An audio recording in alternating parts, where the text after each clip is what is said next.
That's a pun. That's a rhyme. Not fun. Damn, dude. It was Bad. so bad. It was breaking up so bad I didn't even hear it. So let's You want to start. restart? Say that again. Another week, another tweet. I like it. All right. Yeah. All right. 3, Yeah, 2, 1, go.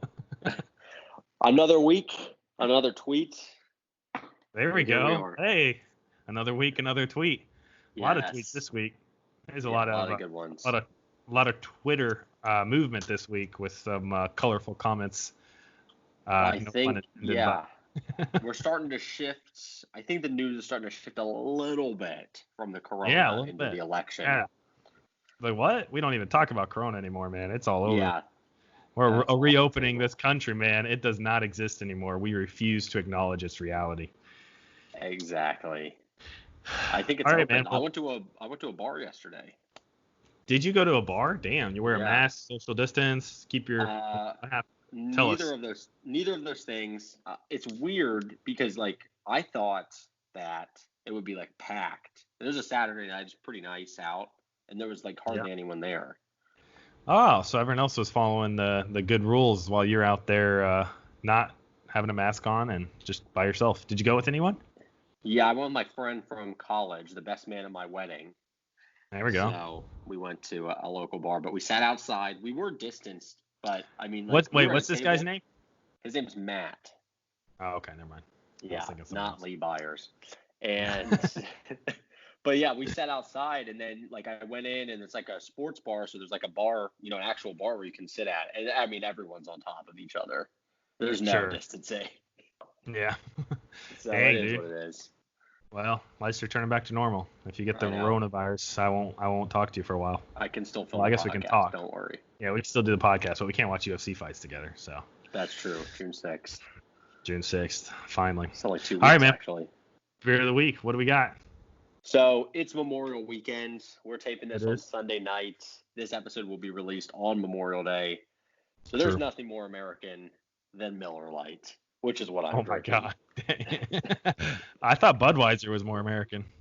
Budweiser might be more American, but I don't like it. I'm a Miller guy. I'm drinking it. It has an American flag on the can. It's like a Miller Lite can, American flag colors, and then there's jets flying out of the flag. Really cool can. Wow.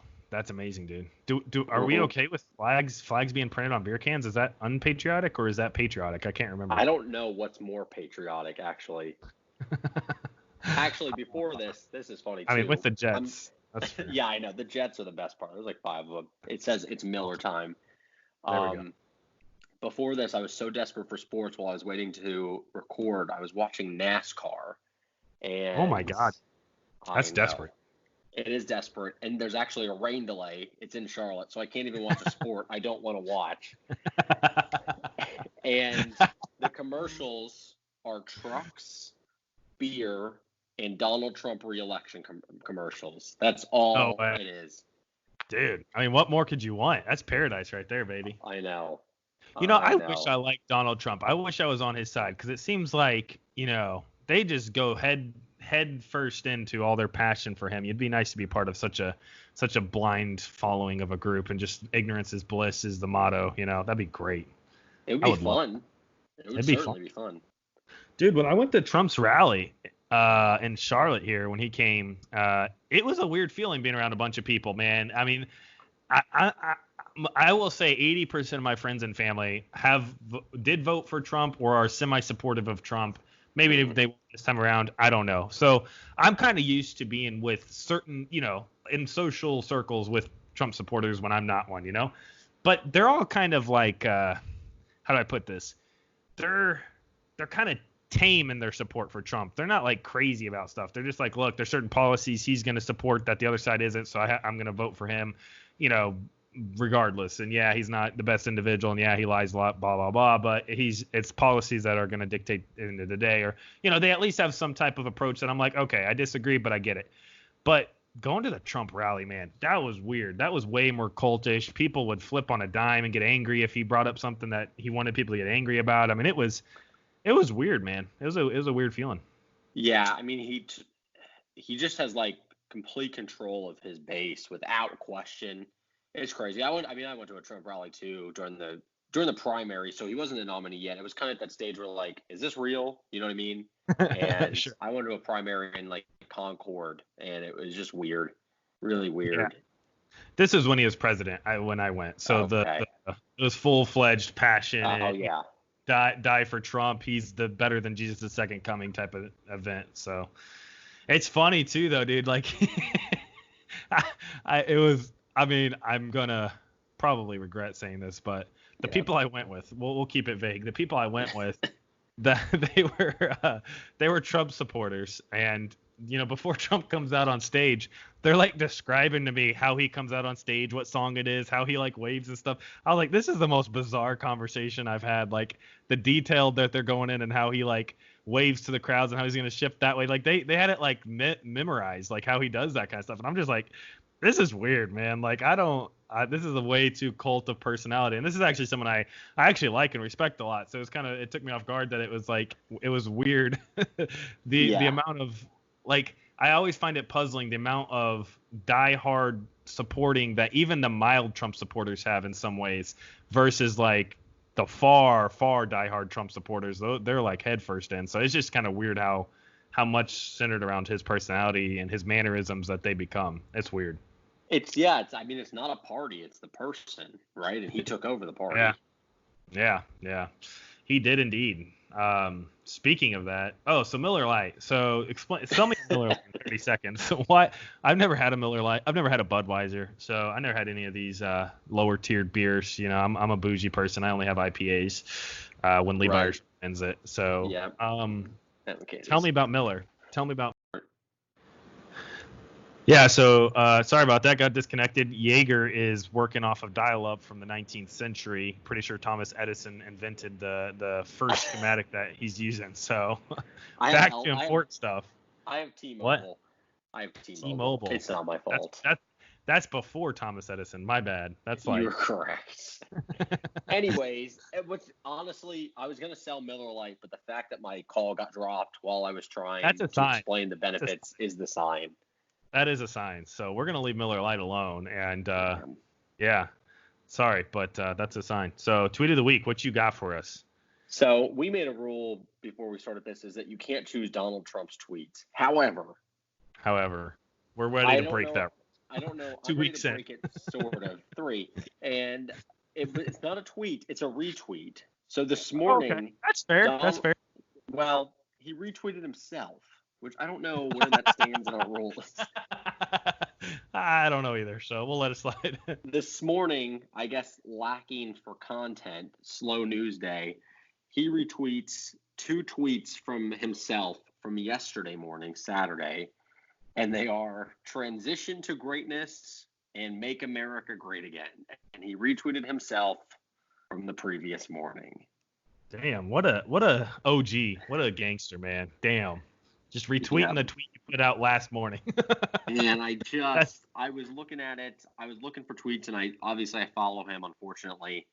I was like, This is quality.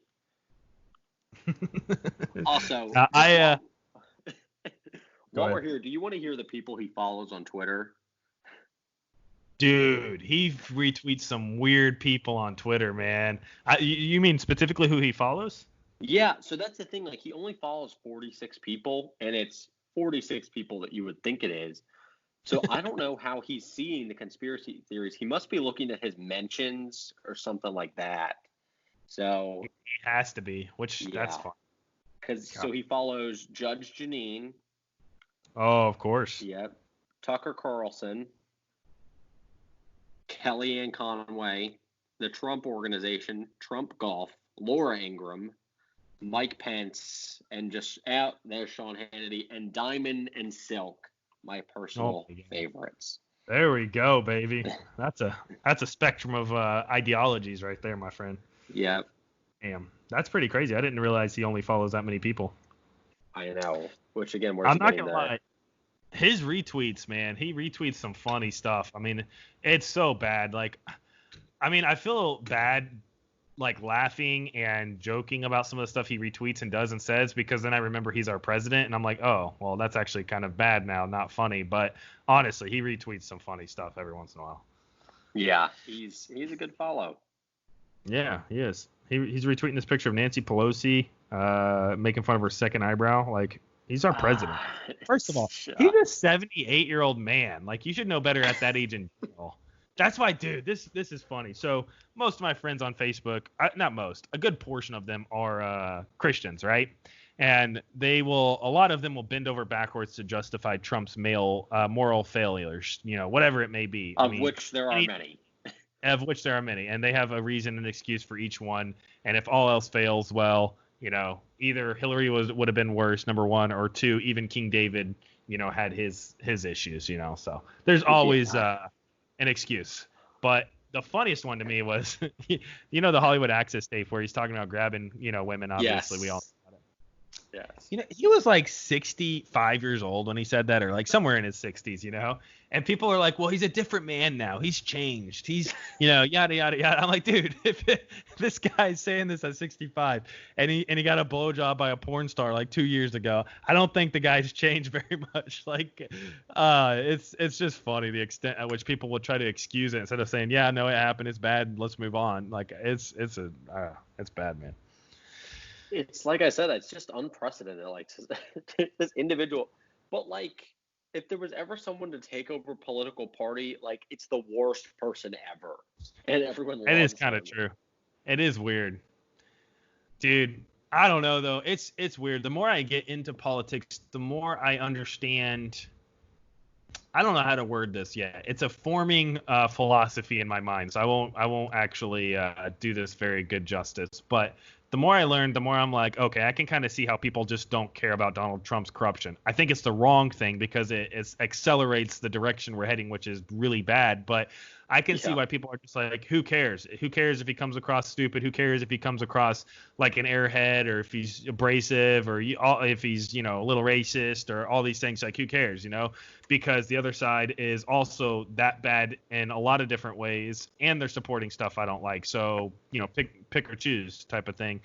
Because it is weird, and I mean, I'm sure we'll get into it more, but like even comments like from Joe Biden this week about, you ain't black if you don't vote for him. It's like, you're just like, God, like Trump has never directly said anything that bad in terms of the African American community, at least as far as I know. Maybe I'm ignorant, but and if Trump did say that exact same thing, do you know how many people would be outraged at what he said, even if it was a joke?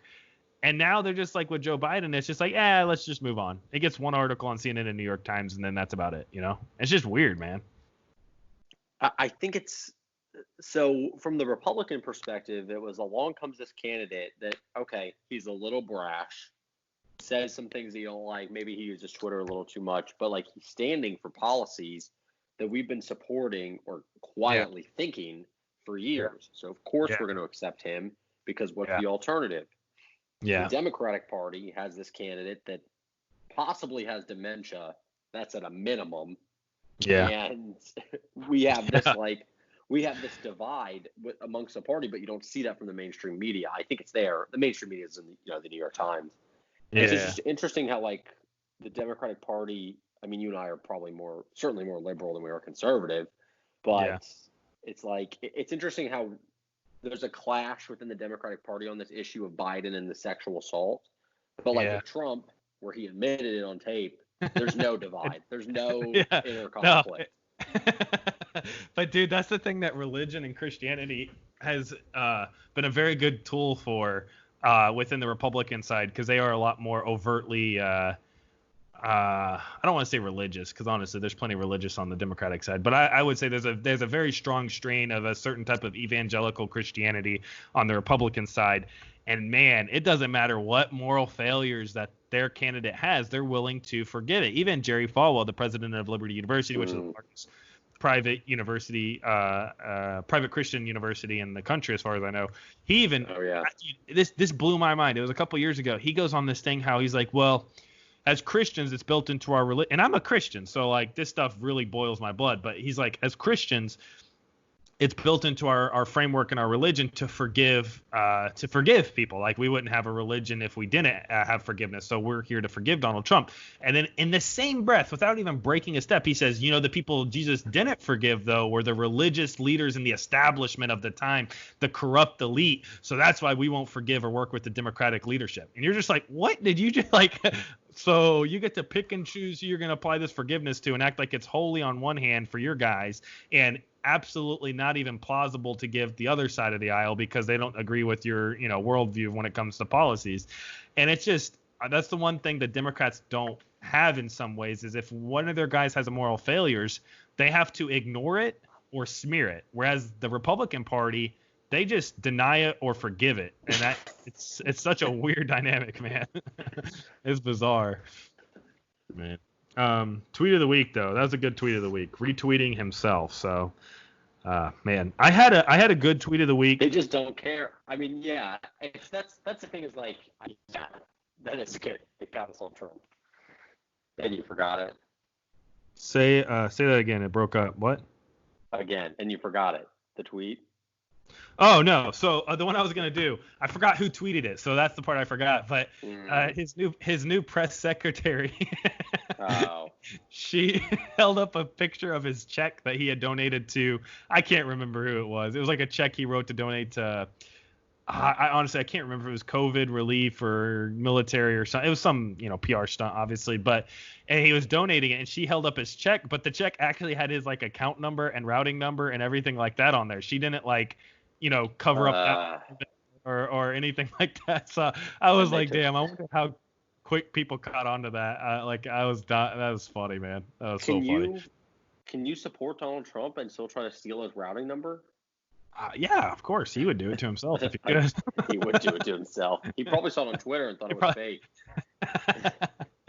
Dude, yeah. No, there was some more tweets of the week this week. Like, I'm dying about these Stacey Abrams edits that I don't know if you've seen some of them, but her picture in the New York Times she had where she's like, it's her silhouette, like she's a superhero, and people have been editing those in different different circumstances, and I've been dying with those. But there wasn't like a tweet of the week version of it. It's just been kind of funny throughout Twitter.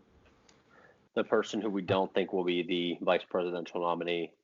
Yeah, well, she desperately wants it. I mean, damn, that's obvious. Yeah, I know. Jeez. We'll have to circle back to that, but we have to talk about some bad presidents, and Gerald Ford's one of them. Oh, yeah. Yeah, this is the third president in our series of incumbents who lost re-election in, the last 100, since 1900, basically. And Gerald Ford is actually, his name's like Leslie, isn't it? They renamed him. They did rename him. So when I was looking into this, I wondered if we should even do it because he wasn't actually ever elected. I think they called him during his election campaign against Jimmy Carter. They called him the accidental president. I think that's pretty accurate. Yeah, so I didn't know that either. So what happened was, I always thought he was Reagan's VP. Or sorry, not Reagan. Nixon. They're all the same. Nixon's VP.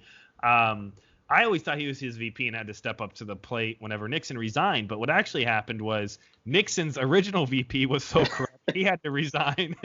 So then Gerald Ford replaced the corrupt VP to then replace the corrupt president and become the president that way. And I was just like, wow, what a chain of events, man. Holy cow. I know. And so interesting. So this is the election in 1976, Ford versus Carter. Jimmy Carter really kind of he was like if Bernie Sanders was a centrist almost, like an outsider but moderate. Yeah. And obviously he won the election. Interesting. So Jimmy Carter beat someone who never won re-election, and then he himself lost his re-election. We'll talk about that next week. Oh, that's a good point. Yeah. So it was a really close election, though. It was a very close election, ironically. I think so. Gerald Ford, the first thing he does when he becomes president is he pardons Nixon, which to me is just insane. Yeah. See, this is what I'm saying. Like, when people start talking about how Trump's like this new just assault on the system, I'm like, yeah, he is in many ways. Like, we need to take that serious. I get it. But damn, it's been messy for a long time, man. It's been messed up for a long time. Like, I mean, think of that's just so bad for him to come in and pardon Nixon. But apparently Nixon was pretty popular, man. People liked Nixon a lot. So I don't even know if that went over that bad. I mean, it probably did, but I don't know. Well, yeah, so Nixon was popular. So he beat Lyndon Johnson, and a lot of that, well, not, he didn't beat Lyndon Johnson, excuse me. Lyndon Johnson was running, and then he ended up, and he wouldn't seek re-election because of the Vietnam War, and then Nixon won. So Nixon never beat an incumbent either. Do you have these like interesting three like elections in a row where no incumbent actually wins? So Nixon, Carter, then Reagan. But yeah, Nixon came on, and then he wins. He's pretty popular, but then the Watergate scandal comes out, right? And that's it for him. And eventually he resigns. He tries to fight the impeachment. Unlike Trump, he loses. And well, if he would have had Fox News back then, he'd have been totally fine. It never would have even touched. Imagine. Honestly, just imagine if Trump actually got impeached. Pence is president, and then Pence pardons him. The uproar. Dude, and then Trump wins re-election. I know. Just imagine. That'd be awesome. I would be so proud to live in this chaotic time. I'd be like, when my kids get older, they'd be like, "What were you guys thinking?" I'd be like, "I don't know, man. It was a wild time." I know, but it's just like crazy. Like this stuff it's always been like this, and I think now social media really, just the access to information we have and just constant so much quicker ability to see what's happening, it changes it. But like Nixon, not a great guy. I think the biggest thing is he got caught, and then you get Gerald Ford. And the other thing is this: during his presidency, the economy kind of tanks. The Vietnam War, the Vietnam War finally ends. He didn't do anything, and he almost didn't even get the nomination because Reagan challenged him and got pretty close, right? So. Oh, I didn't see that. I missed that part. Damn. Yeah. That's crazy. So Reagan primaried him and basically won a bunch of the southern states. Ford was able to win enough to kind of stave him off, and then Jimmy Carter comes out of nowhere. In fact, the Democrats and some Republicans. Dude, if you look at the Electoral College map with that, the Jimmy Carter versus Gerald Ford, it's like the opposite as it is now. Like California's red. I mean, Texas is blue. I mean, a lot of the southern states are blue. It's weird to look at the contrast, man. It's bizarre. I know. And it's just weird because, like, I almost want to talk about Nixon more than Ford because Ford just kind of didn't do anything. It just happened. He just kind of the accidental president. Yep, that's a good name. And it's weird because, like, think of this chain of events. So, like, it goes back to, I think, like 1968. And I think the Vietnam War is, like, I know I've mentioned it, but, like, this is kind of the starting point of all of this. Lyndon Johnson just getting hammered by everything that's going on there. He announces he's not going to run for re-election, which also that was probably insane. I mean, imagine if Trump was like, nope, not running for re-election. Why did he not run for re-election? Do you know? Just real quick, not to interrupt you, but he was the Vietnam War was going terrible, and then I think what happened was the North Vietnamese. This is really getting into Vietnam more than we probably should want, but the North Vietnamese launched like this offensive on like the Americans in South Vietnam, and it was just like terrible for Johnson. And so Bobby Kennedy was going to be the nominee, and he got assassinated. Oh my God, dude! What a bad time, dude! What a bad time. I know. Okay, fair enough. It probably would have been Bobby Kennedy, but then he gets killed. Nixon wins, and then you get Gerald Ford because of Watergate. And golly, dude! I know. What a and then Nixon flies off on the helicopter. It's just crazy.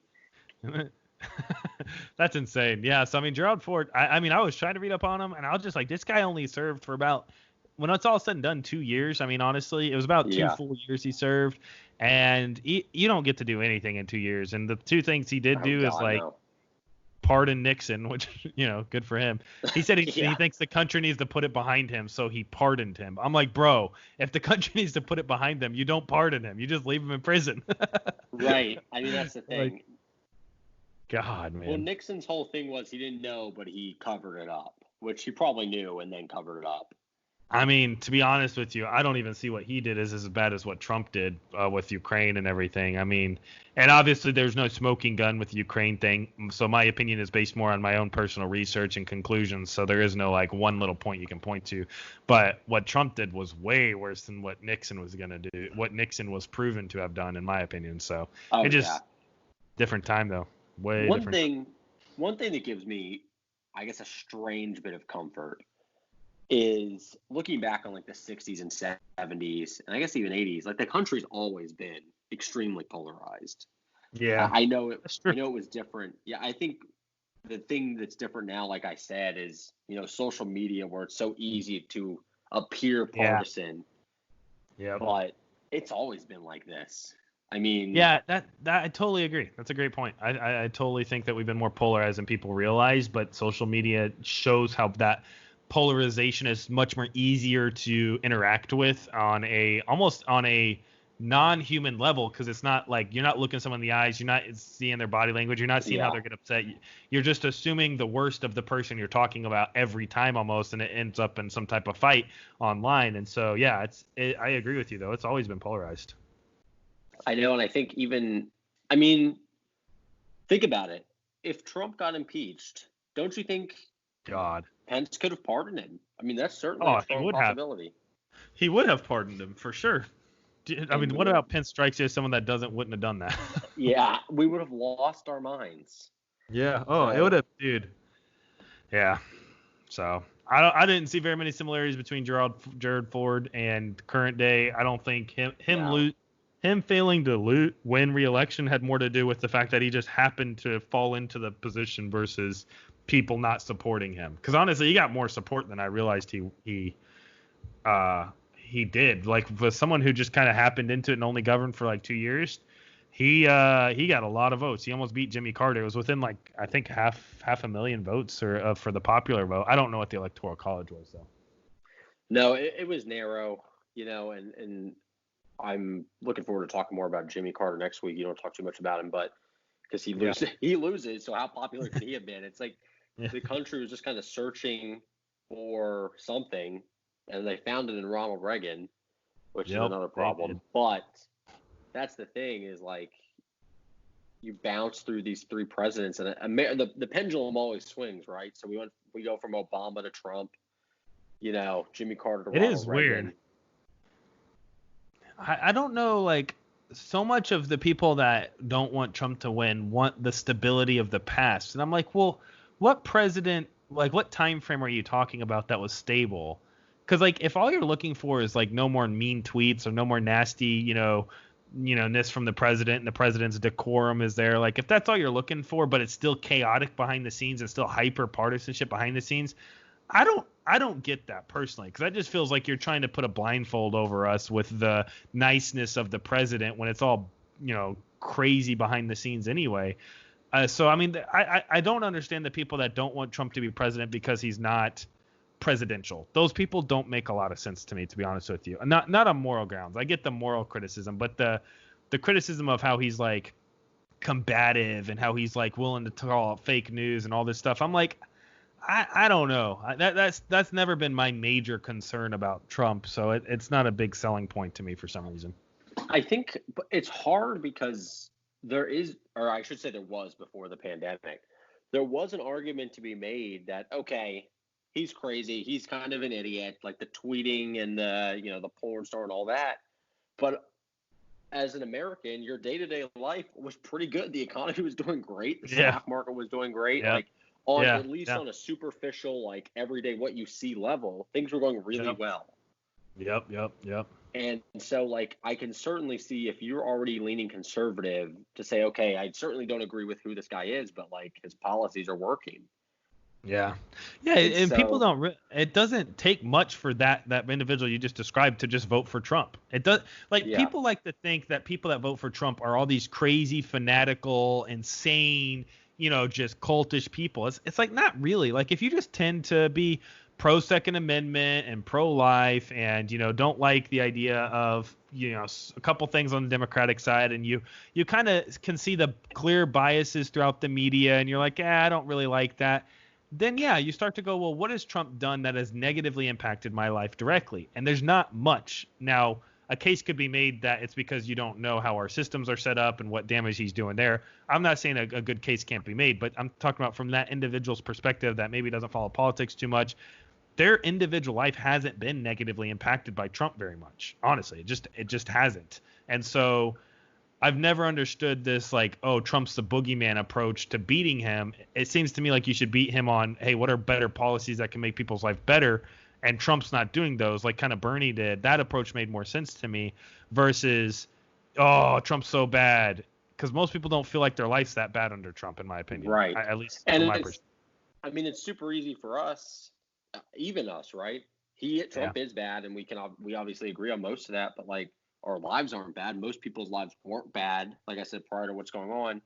And so take the average person that's going to work. They got a nice job, making 70, 80K a year, family's cared for, good insurance through your employer, nothing to worry about. Like Trump, okay, he tweets some stuff, but like the economy's great. Why would I vote against this? Exactly. And now, that's why I don't understand how Biden really got to where he's at, because he was like, I guess if you just have the Democratic base voting, they hate Trump again for plenty of warranted reasons. But you could never hammer it on the economy the way Biden was versus what Bernie or even Elizabeth, who's probably going to be his vice president, I think, based on reports in the last couple of days, they were doing that. And it's just like, I don't know why the party wrapped around Biden, and I really agree. think it was out of fear of losing again more than anything. Yeah, I think you're exactly right. I think that's exactly right. Because honestly, I don't know what Biden's winning message is to win Trump supporters. I really don't, because I know a lot of very mild-mannered, good people who voted for Trump. I know a lot of them, and you're not going to win them over by pointing out what they already know about Trump being kind of like a narcissistic, egotistical, kind of son of a bitch that just does what he wants to do. You're not going to win those people over because they've already known that, and they've rationalized that away to still support him and defend him. So like for you just to go, 4 years ago, it was way worse than it is now. Because now, honestly, and people don't realize this, but I had a lot of conservative friends who were really, really troubled by voting for Trump, but they did it because they thought he would. They weren't sure he was going to enforce conservative policies because of how much of a maverick and wild card he seemed to be. Now that he has, they have very little reservation with actually voting for him, whereas last time they did. So he's going to have a higher turnout this time, and I don't think people realize that. And so to me, Biden's message is just like, it's bizarre. It's like honestly, I hate to say it, but it's like half the country that demonizes and hates Trump doesn't understand the Trump supporter very well. They really, really just don't understand the fact that a lot of Trump supporters already know and understand a lot of the flaws of Trump, but they're still okay with it. And you have to ask yourself, why are they okay with it, to really start to get behind that understanding in my mind. Yeah, I think the stereotype of the Trump supporter is, the crazy white guy, didn't go to college, waving an AR-15, wearing an American flag tank, driving like a jacked up truck at the rally. But like, the stereotype of Democrat, it's just like the poor person living off welfare. So it's like, that's a two-way street. Yeah, exactly. And you kind of pick your party. I think now, reading just some articles in the last couple of weeks about how the Republican Party base has shifted to more male and more uneducated, but that doesn't. That might be your base. That doesn't account for every single voter. And I don't know. And honestly, like, let me ask you this real quick. Going off that point, who's smarter, the person that acquired a trade that's going to take care of him and his family, that he's getting decent pay for, but he didn't go to college, or the college student that went to college and is $100,000 in debt with a degree that really isn't giving him a job, or that he has to go in a completely different field that's not even relevant to his degree? Who's smarter in that equation? And in my mind, it's like, I'm all for college and education. I think it would be more helpful if more people had it, but I also think it can be very useless if it's not done right. And just because you have a degree doesn't mean you're somehow your critical thinking or your worldview is suddenly superior in any way. So I don't know, man. It's a bizarre. Yeah, but to your point, there is plenty of evidence out there who the Trump supporter is, and I have plenty of criticisms to go around with his base and their intentional ignorance about Trump. Like, we could go for 10 podcasts criticizing that, but at the same time, I think you kind of you got to be accurate in understanding that a lot of Trump supporters out of that 60 million are not that white guy waving the gun in a tank and, screaming, keep the immigrants out type of thing. That's not all the voters. I mean, that's the stereotype that person exists, but that's not the majority. And yeah. I think the it's tough to say though, because like the Democratic Party recognized something that they won the midterms in 2018. So you have to give credit for that, but it's like you turn around and you have like, there were other moderate candidates that didn't have the baggage. Yeah, exactly. But they also didn't have maybe the clout that Biden has had. Biden has a lot of clout. He represents a return to normalcy that Trump doesn't have, whereas none of the other candidates represented a return to normalcy. I mean, if you think of Mayor Pete or Amy Klobuchar, that wasn't a return to normal. That was kind of trying something new. And the Democratic Party, and seems like to me, is not wanting to try something new. They want to go back to kind of the nice president and things being less chaotic, at least at face value, it seems like. Right. And I think perhaps the return to normalcy isn't even like what we think is like the 60s, 70s, the good old American suburb, but the Obama years. Yeah. And Biden represents that because he was the vice president, this loyal lieutenant to Obama, and never caused any problems. And maybe that's it. Yeah, that probably is a lot of it. You're right. That's fair. But Obama, I don't get that. A good leader for the part. Well, I like Obama as a president, but like the Democratic Party under Obama got shellacked for 8 years. Dude, that's what I'm saying. It's like, bro, and this is why I can't even bring myself to defend the Obama Democratic Party, the Obama-esque Democratic Party very much, because it's like, look, you got slaughtered in the midterms. You were the one that started with this caging of kids in a way. You were the one that had a lot of, if you look at your foreign policy, it was awful. Like, and everyone was mum about those things. No one wanted to talk about it. It's just, you can't give that criticism there. And not to say there wasn't a lot that good that Obama did do. I'm not saying that, but there was plenty to criticize there, and his party paid a price for a lot of how he did stuff, or maybe not how he did stuff, but you can attribute blame where you want, but it was under his watch regardless. And so it's like, damn, man, I don't understand what the return is supposed to be a return to if that's how the party suffered under Obama. I mean, I don't know. It doesn't make sense. Right, to me. But like his support. Like I think he's probably still the most popular politician in America if you took a poll. Yeah, one of the most. It's definitely president. Like Democratic leaders for sure, 100%. Yeah, and he's very just like cautious, perhaps to a fault. He's always been that way, and so he didn't want to kind of step into the fray until it was clear who the nominee was going to be. But I think to pivot a bit, it seems like Elizabeth Warren's going to get the vice presidential nod. Yeah, I heard that what does that mean? I don't know, because like I saw this week, New York Times, you can hear the bitterness in their voice about this. So Elizabeth is actually, or Warren is I guess she's hosting fundraising for Biden, like with high dollar donors, which she went in on, like the wine cave line she had, she went in on against Mayor Pete with this and criticized high dollar fundraising for it being bribes basically, and how no one should do it, how she's going to take a principled stand and yada yada. And now because she wants to be VP, she refused to endorse Bernie when it would have mattered, and also is doing what she criticized before.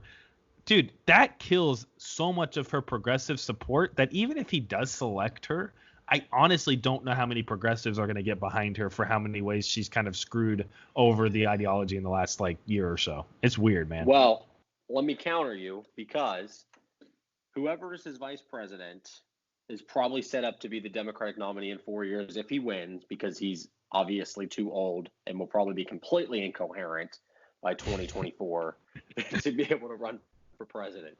So his nominee is going to be the person. So if I'm Elizabeth Warren, I certainly see the argument of selling out to get the power. And perhaps there's probably some sort of truth to that.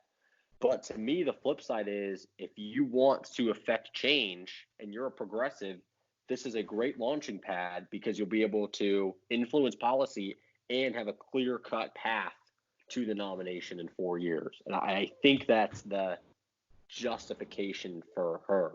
But the fundraising thing, was Let me I did counter. see that. Let me counter I your did see counter. that. Yes.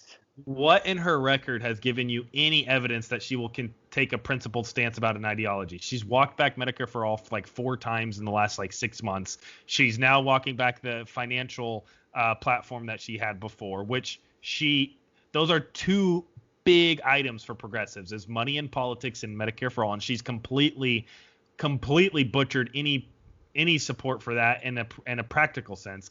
Actions speak louder than words. Her actions don't say she's progressive as of lately. So my personal opinion and philosophy, if I were to be a diehard progressive, which I'm still kind of finding my politics at this point, I'm still kind of just trying to learn and find it. But if I were a diehard progressive, I would not hold out for Elizabeth and act like that's going to be anything. I would rather hold out my vote from Biden completely and get enough progressives to do that completely, where it's like, look, if you don't listen to us, we won't vote for your guy. So the next time around, you better listen to us and actually put someone in there we can vote for. I would rather take that approach than hold my breath in 4 years that Warren will actually do anything progressive when, her record as of now doesn't look good. But that's just, I'm just kind of spitballing here. You're right.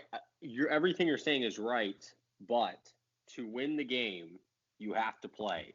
And if you take the long view, I think we both agree she's probably going to be the nominee. I think at this point, there's a good chance. I agree. Yeah. So if she's the nominee, Biden wins against. I mean, he has a good chance of winning. I think the pandemic's not helping Trump. But say Biden wins. 4 years, 2024. Now Elizabeth Warren has a launching pad to the Democratic nomination. If she is the vice president and then gets essentially handed the nomination in 4 years from now, she made it further than Bernie ever did. You know what I mean? Yeah. By just getting the nomination. And that's the thing is you have these policies that we both agree with. I voted for Bernie. And Elizabeth Warren has done everything you said, kind of walking back things to set herself up. But the only way to actually make this change is you kind of got to sell out a little bit to get elected. But that's the thing that people hate. True. I mean, it's true, and everyone knows it, but everyone pretends like it's not true, but everyone knows it is true. And I don't disagree with what you're saying, and this is why I said I'm kind of finding my politics, because you might be very right. But on the flip side, from my perspective, is I know very well that the Democratic Party is in a civil war between the moderate and the progressive wing. And if Joe Biden beats Trump, and he beat out the Bernie Sanders, the progressive king, the OG, if he beats out both of those people, then it's the moderate ideology has won 2 insanely important battles. So what incentive do they have to go progressive with the next candidate? Why does the next candidate need to go progressive? That's a liability, not a pro. So you need to keep that moderate lane rolling, Elizabeth, in order to win re-election, because if you go progressive, it doesn't work. That's the pressure she's going to end up getting, and there's no incentive for her to break away from that pressure. There's no incentive to go against that pressure. There's not, and that's the problem, is that you as a politician, or Elizabeth Warren, is thinking to herself, most likely, okay, I'm going to kind of take a step back on the fundraising and what other policies I have to. I'm still going to be she's obviously still going to be the left of Biden, but she's going to do that. And then, okay, in 4 years, I get a launching pad. But you're right, you get this pressure from the center. But the other thing is, the Democratic Party in the last 4 years has shifted very far left. And the other thing could be, if she accepts the vice presidency nod and Biden loses, she's still in an okay spot for 4 years from now. Oh, big time. Big time. She's kind of got on the trail. So, right. So I think the Democratic Party needs some young blood, but that's another discussion. So sure. There's never going to be, until proven otherwise, that authentic candidate, because we had him. We tried twice. One time it totally got stolen from him. The second time it was a little more discreet, but still it was kind of staged against. And so it's tough to come from the outside and keep wanting to run against this. I totally see benefit this from within, because that just cannot be different. Which, I guess that is what it is. It's a terrible thing, but they're trying to do something, I guess. Yeah, no, I hear you. And it was breaking up there, so I might have missed a little bit. But Look, here's the thing. No one knows how it's going to play out. So you have to kind of hedge your bets and go the direction you think will have the most long-lasting change. I've heard good arguments about how Lyndon Johnson wasn't supposed to be someone that did too much for civil rights or progressive change, but he ended up doing it because he was more receptive and under pressure. So maybe you just want someone at, worst case scenario, you want someone that's going to be receptive towards that pressure. But I don't know, man. Like, I don't see Biden as that guy that's going to be receptive to that pressure. So at the end of the day, I guess you're just kind of like, what is your personal policies you care about? Why do you want Trump to lose? And you have to kind of go through these lists of answers. And I don't hold my breath for Elizabeth being some type of progressive, but I understand the thought process of, change that happens incrementally doesn't make the news pages, but it's very effective if you look throughout history. So maybe we need to take more of that approach. I can definitely see that being true. Yeah, I just wish, like, it's very hard for outsiders to win, and I think we're going to get a little more into this when we talk about Jimmy Carter next week, but I can see how you just get so beaten down by it that you think, okay, I'll just join it and then see what I can do to beat it from within. One caveat, though, is if Elizabeth Warren is the nominee and they win, Biden wins, and Warren's the vice president, then obviously she has to give up her Senate seat. And by Massachusetts law, the governor gets to appoint a replacement, and the Massachusetts governor is a Republican. Oh, that's a dumbass system. Holy cow. I know. What a dumb system. Holy cow. And the Democrats have a fair shot at winning the Senate, but imagine you win it by one seat, and then Elizabeth Warren loses hers. Who's the governor? Is that the same as Amy Klobuchar? Amy Klobuchar, she's in Massachusetts, right? She's in Minnesota. Sorry, Minnesota. They have a Democratic governor. I'm not sure of the rules there. Dang, dude, that's crazy. It varies by state, which is also They might not want to risk that then with Warren. I didn't even think about that, dude. I know, but that's kind of like, that's almost like, okay, if we really think she's going to help us win, we just got to kick that can down the road. I don't know really what you do. Biden's appeal is he can work with Republicans, so maybe that's not a major concern. That's not happening. Yeah. So the Democrats need like 4 seats, I believe, 3 or 4 seats. They're probably going to lose Alabama. To Jeff Sessions. Oh, that should have been tweeted. Yeah, Trump roasting Sessions. I know who he's going to need in the Senate if he wins. Yeah. But yeah, so they're probably going to lose Alabama. I think they're like getting shellacked in Colorado right now. Yeah, they are. One thing is, if they have, say it's 51-49, and then Warren leaves, and then it's 50-50, the vice president is the tying vote in the Senate, or the record. So that would help a little bit. But the filibuster makes everything be 60 votes, so maybe the Senate's useless anyway. Yeah. Yeah, it'd be crazy. I think, when do you think he'll announce the VP? Like here in the next couple weeks, probably? It's got to be soon. It's almost June. Yeah, exactly. When's the convention for Democrats? Is it in August? I think it's in August because I think the Republicans are in July. And, oh, by the way, for those of you that live in Charlotte, Trump's saying the convention's coming full steam ahead. Hey, baby. We should go, man. We should go. Seriously, we should go. To the convention? Wear some apparel that says Bernie Sanders or some type of apparel that makes it clear we're Democrats and see what people do. Honestly, what would be more fun would be to go to Uptown and just hang around the nice bars. Oh yeah, just to see what people come in. Yeah, they'll be there. That would be fun. Dude, I honestly don't know where I am politically because the 2-party system pisses me off because it makes you choose one or the other. When in reality, I understand some of the Second Amendment stuff a lot more than than most liberals would probably. I understand pro-life a lot more than most Democrats would, and those are 2 major issues for the conservative party, and I get that. I understand the need for limited government in a lot of areas, which is not a very democratic position a lot of times. So, I have a lot of conservative leanings or beliefs, but I just don't like the current Republican Party at all, and I don't like 80% of their economic policies. I don't like at all. So there's or foreign policy. I hate their foreign policy. So there's major areas I really don't like policy-wise, Republican-wise. But that same is true for Democrats. There's major areas I don't like for them. So I don't really know. I wouldn't really call myself a Democrat, but I definitely line way more up with Bernie Sanders' major policies than I do anywhere else. So whatever that makes me, I guess. I guess that makes you left of something. Yeah, it's definitely left. I'm like libertarian left. From what I've heard, is that on a those thing? You might have made your own party. No, that is a thing, baby. Libertarian left.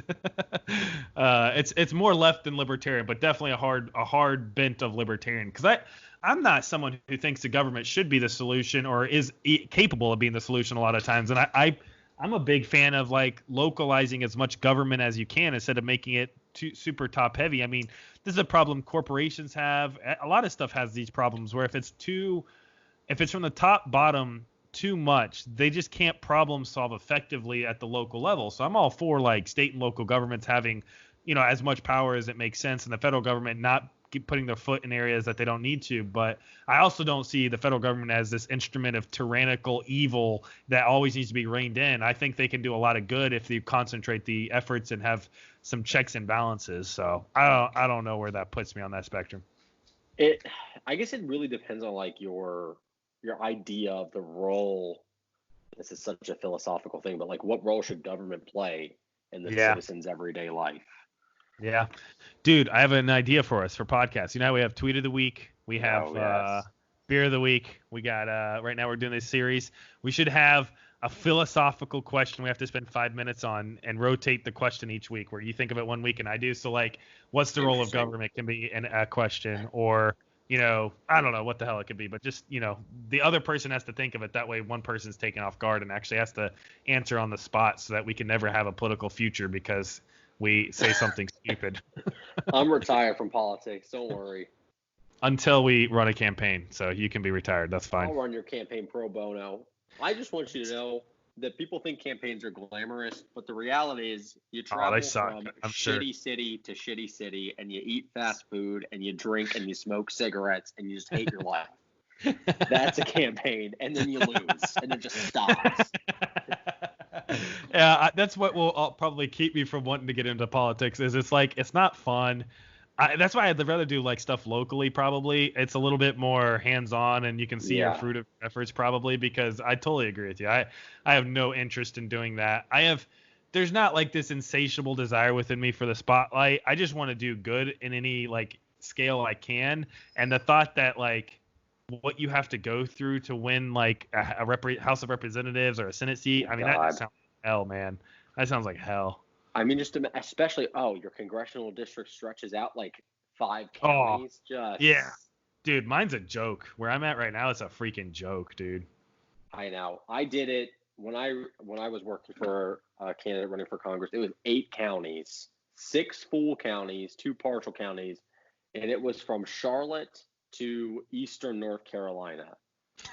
And number one, just a pain in the butt, but like 2, just as like talking philosophy, the interests of like Charlotte are the same. Dude. Way different. Blatant. Yeah. I don't know how anyone reconciles that. It's because Republicans cheat when they draw the maps, but that's another problem. I was going to say that depends on what your priority is. Is it to win or be fair? If it's to represent people, that's a very different game than winning. So it's to win. I think we should end on You Ain't Black. I think that's what we should end on, just to give it an honorary mention because it was a pretty big news item this week, and then we can call it quits. So how did that make you feel? It just made me embarrassed. I don't know. I think if you like listen to it, he's joking, right? Kind of. Does that make it better? Weird, dude. It's weird. I don't know how much you listened to, but I listened to like 2 minutes beforehand leading up to it because I was like, you know what? Context is king. It always matters. He actually sounded annoyed. He actually was like, come on, like my record speaks for itself. Like if you're not voting for me, then you ain't black. It almost like I'm clearly the black vote. They're clearly if you're black, it should be for me. Clearly, it was very entitled and arrogant in a sense, but it was also like, him on the spot trying to maybe throw out a joke, I don't know. It was said in jest a little bit, but it was also said out of a place of almost like annoyance and entitlement. It felt like to me. It was weird. Yes, entitlement. I think that's perfect. And the Democratic Party We have to figure out some good things to say about them. But the Democratic Party just takes. Let me rephrase. Joe Biden's campaign is clearly taking minority voters for granted. And honestly, but totally. I see where it's coming from because his whole thing was minority voters. That's how he won the primary in his defense. Yeah. So I see where that strategy is coming from, but you got to keep that behind the scenes, man. That's just what I mean. Like, you can't talk. Dude, it's bad. But like, honestly, it's kind of like, look, why? Like, would he say that about any other group? Like, if you ain't white or you ain't Hispanic, if you don't, he wouldn't say that about any other group. So he clearly has a very sense of almost entitlement for the African American community that is a little weird, man. It's like if I was black and I heard that, I'd be pissed off about it. And it all depends on if you want to give him the benefit of the doubt and try to rework what he says in the kindest light possible, you could do so. But if you kind of just analyze it from an unbiased standpoint, it sounds to me like he's saying, I'm a no-brainer. If you're black, you should vote for me. And the other guy was saying, well, wait a second. I have listed several issues that you're not for, and you sidestep that matters to my community, and you're not addressing those. So why are you a given vote for the black community? And he's like, well, look at my record. And it's like, well, that's not as clear as you would like it to be. And so it's more complicated, and it shows his ignorance about the African American community, in my opinion, about what they care about, because he's just assuming he should have their vote for being the Democratic nominee almost and the VP for Biden. It's a very arrogant assumption. It's weird. That's the thing, and it's like obviously he will get the majority, of African American votes. Obviously, unfortunately. I mean, he will, but like, imagine if Trump said, "You're not white if you don't vote for me." But like the New York Times is like, here's one little article where they're trying to brush us under the barely. rug. It was there CNN. For like 30 minutes. And I'm like, I was like Googling it when I heard it. I was trying to find it. I was like, wait, why is this like not on the New York Times and the Washington Post? Dude, I'm not gonna lie. I think Trump is completely disingenuous and a blatant liar, and all the words you can think of in terms of a serial liar, whatever you want to call him. I'm sure there's better words than I'm using. I hate Trump's ability to just make up lies and go with it on a whim.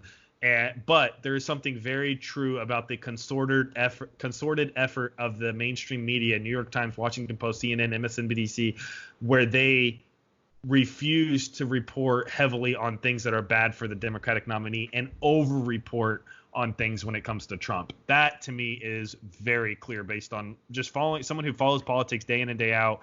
I see that pattern clear as day personally. And you have to ask yourself why. It doesn't mean Trump's getting over-criticized. Honestly, I don't think he gets criticized enough on most of the stuff. But it does mean, in my opinion, the Democratic nominee, in this case Joe Biden, isn't getting scrutinized as closely as is fair that he should. No, I agree, and I think it's just one of the things, like, you hear it and it's hard to and analyze it because you just want to laugh because it's just stupid. Yeah. And like you could totally if you hear that, when I read it, I oh, this is fake. But then it's I thought seems like something. Seems like something he'd say. Yeah. Well, he said poor kids are just as good as white kids. Oh, yeah. He said poor kids are just as smart as white kids or something stupid. Yeah. Imagine if Trump said that. That's something Trump would say. Dude, yeah, that's something Trump would say and mean it in the racist way. I know. Yeah. So, I found a video on YouTube of him, and it's 46 minutes of Joe Biden talking nonsense, and he just can't talk. Dude, it's bad. It's bad. And people want to downplay it. Like, I have Democratic friends, or not Democratic friends. I just have political friends, and I have this guy, David Pakman, I listen to on YouTube. They want to downplay his dementia, but they talk to professionals, and they're like, well, could it not just be him getting old and misstepping with stuff? And I'm like, okay, maybe some of it is, but when you just see it time and time and time and time again, it's like, look, just because he can function at some times doesn't mean it's not dementia at other times. Like, that doesn't make sense to me at all. And so even if you don't want to call it dementia, it's seriously a problem. And I can't believe this is the other buffoon we're putting up against the current buffoon and acting like that's going to be a solution. Like, it makes no sense to me, man.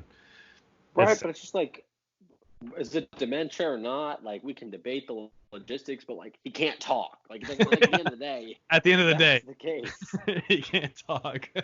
Like Joe Rogan said, I was watching his podcast. I don't know who he's with, but he's like, yeah, if it was my friend and he was like a fighter, I'd tell him he needs to retire right away. Like, period. He's like, I don't know Joe Biden, but honestly, seeing the amount of things I've seen, if he was my friend, I'd say he needs to step down and not do this.